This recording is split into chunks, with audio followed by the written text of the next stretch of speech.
नमस्कार,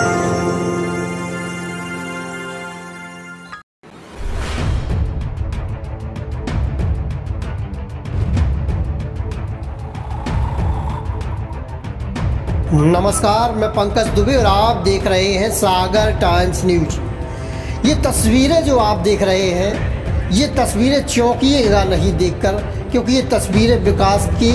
उस वीर गाथा को कह रही हैं जिसका गुणगान करने के लिए शब्द नहीं मिलते। जी हाँ, ये देखिए सागर के मकरोनिया विद्यापुरम का नज़ारा है, जहाँ पर एक छोटा तालाब निर्मित हो गया है बालक छात्रावास के अंदर ही, जिसको लेकर के अब तमाम सवाल खड़े हो रहे हैं। पहले जो महापौर का चुनाव है उसके पहले भी हमने एक खबर दिखाई थी, जल भराव की स्थिति बनी थी, लेकिन उस समय सब चुनाव में बिजी थे, व्यस्त थे, इस पर किसी ने ध्यान नहीं दिया। और यही नज़ारा फिर एक बार सामने आया है मकरोनिया के विद्यापुरम में। सबसे शर्मनाक बात यह है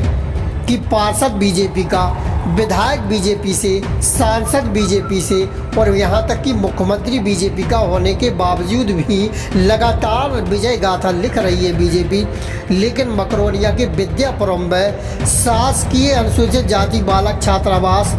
लगातार बारिश होने से तालाब में तब्दील हो रही है, लेकिन इस तक किसी की जिम्मेदार लोगों की नज़र नहीं पहुँच रही है। छात्रावास के प्रवेश द्वार पर पानी जमा हो गया है, जिससे छात्रावास में रहने वाले विद्यार्थियों को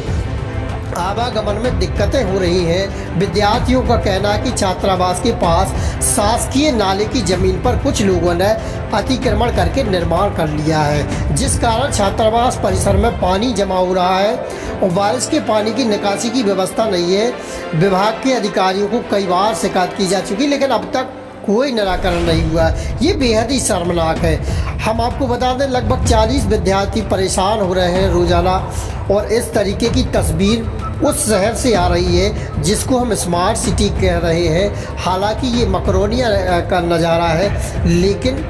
स्मार्ट सिटी सागर और मकरोनिया में अब कोई अंतर रह नहीं गया है। और तमाम प्रयासों के बावजूद भी बीजेपी कितना ही जीत का डंका ढोल बजा ले, लेकिन कहीं ना कहीं कोई खामी ऐसी नज़र आ ही जाती है जिस पर बेहद शर्म महसूस होती है कि क्या इस तरीके के नज़ारे जो हम देख रहे हैं उस पर जिम्मेदार अधिकारियों की नज़र क्यों नहीं पड़ती है, या पड़ती भी है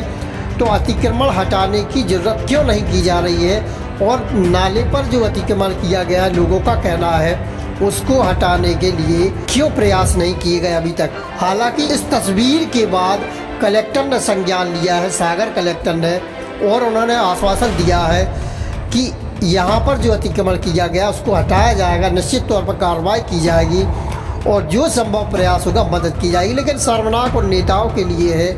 जो लगातार इस तरीके के दावे करते हैं कि भूमाफियाओं पर हमने कार्रवाई की है,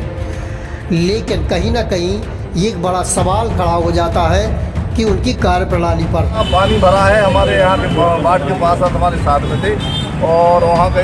कलेक्टर साहब को सूचना मिली। अब जो वहाँ ये बात तो पहले के जो कर्मचारी अधिकारी गलती करके गए हैं कि जो पानी की निकासी नहीं है, अब उसको प्रशासन कार्रवाई करे। वहाँ पर एक पुलिया मैंने देखी है, इसमें तो समझ में आ रहा है कि ये पुरानी पुलिया है और इसमें जो निर्माण किया गया है वह गलत किया गया है, और यदि नगर पालिका ने इसकी अनुमति दी है तो वो भी गलत तरीके से दी है। इसकी जांच के लिए मैंने एसडीएम को बोला है कि अभी आज ही ये जांच करवाएंगे, और जो संबंधित अधिकारी हैं उन्होंने यह व्यक्त किया है या यह जानते हुए कि पानी का निकासी का रास्ता है, ये भवन अनुज्ञा दी है, भवन बनाने की अनुमति दी है, उनके खिलाफ भी कार्रवाई इसमें की जाएगी। और दूसरा, इसको तत्काल प्रभाव से स्ट्रक्चर को हटाया जाएगा, जिससे कि